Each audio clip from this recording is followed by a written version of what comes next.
কি ভাই কি আর ভালো লাগছে? ভাই আমি পিএইচ লাগাবার জন্য নাঙ্গল বানাবা লাগছি।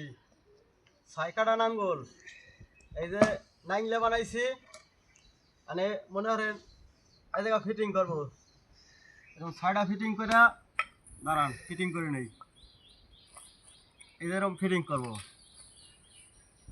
তা মনে করেন ফিটিং করে এনে জিনিয়ারি মারবো। জিনিয়ারি মারার পরে এই যে ফুটা করবা লাগছি, এই যে ফুটা করবা লাগছি, ফুটা করে এনে বাইল হবো। পরে এই নাঙ্গলটা কি কি কাজে লাগে? এই নাঙ্গলটা আলি ফেস লাগাবো, সহজ হবে। 3টা 4টা 6টা লাগাবো লাগছি, সহজ হবে। মাটি জোর জোরে টাইনে আরাম পাবো। তা কতটুক ফাঁক ফাঁক দেবেন? ফাঁক মনে করেন যে 4 ইঞ্চি পর পর, 4 ইঞ্চি পর পর। এই 5 ইঞ্চি পড়ছে আর কি, বোঝা যায় বুঝছেন। এই যে ফিলা হবে, হাসে বাঁশ লাগাইয়ে তো টান বয়ে বোঝেনি।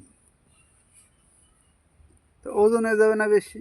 ওজনই তো দরকার, বাঁশ একটু হালকা আছে, এইটার জন্য ওজনে মাটির ভিতরে ডাববে ভালো।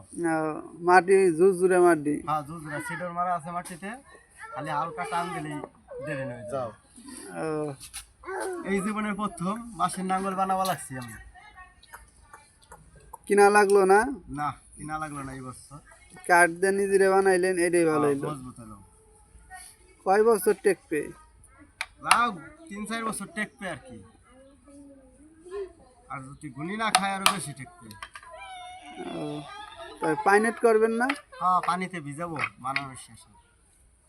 কাঠ এটা তো মনে হয় মেহগুনি। মেহগুনি কাঠ, অনেক দিন টেকবে। হ্যাঁ সারি কাঠ। আপনারাও চাইলে আমার এই ভাইয়ের মতো বানান পারেন। লাইক করেন, শেয়ার করেন, কমেন্ট দেন।